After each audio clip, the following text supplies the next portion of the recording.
only like internet sales. The sales are going on here at the show, and dealers who are glad to report them. There's some of the stuff that's not verifiable. We'll take into consideration, but not give it full weight, things like that.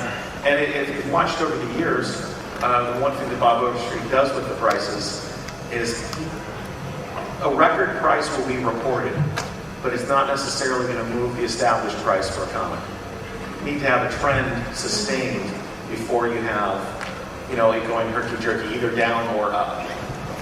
Does that answer it? That's helpful. And just as a quick sort of second part, is the primary, secondary market for these kinds of comics taking place at conventions and fairs like this, or is it sort of diversified?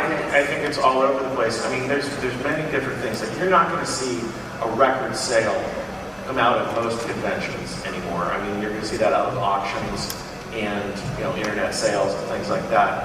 But at the same time, there's a lot of transactions at a show like this.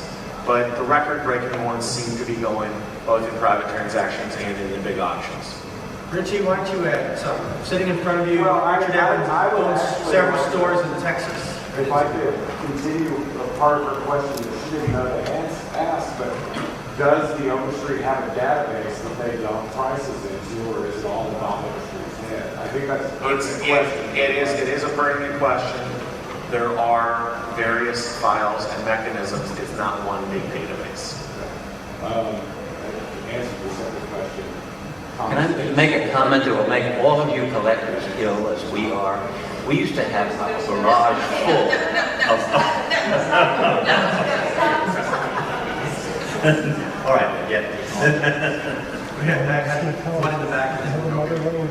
Question, mentioned this season. Yes. Given the complexity that judging books, noticing making corrections, if you're judging two books, would you purchase the one that's actually in case as in a CGC book as opposed to something that's loose? Would that be a better guide to purchasing that? As far as detecting what's been done to it, is that what you're saying?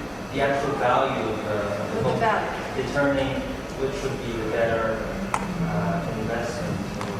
Well, CGC, with the advent of CGC, we now have an opportunity, because of the grading system that they employ, to put a value on the comic book. And this is what they do. They grade it, they inspect it, and they they have a label for it.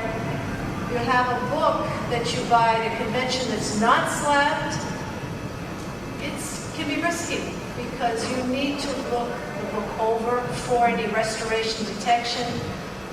There is no grade attached to the book. You can ask the dealer or collector who's offering it to you what they think the grade is, or it's all subjective. Having CGC has been helpful to the market, I truly believe. I personally would like to see a few more restored books at maybe a better value, even though I know that an unrestored book in the same condition would fetch more money. I still feel that a restored comic book, if it's done professionally and archivally, and it's preserved, and it's denoted and noted at the top of what exactly has been done to the book, then that's a quality investment. Absolutely. Could I add one thing to that? I'd just like to say, one of the things that Susan's talked about and Mark has talked about, it's just build your experience, build your expertise on this.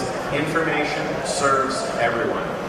And so some of it is just your practical experience of doing it, but some of it's also availing yourself of the sources for information that are out there.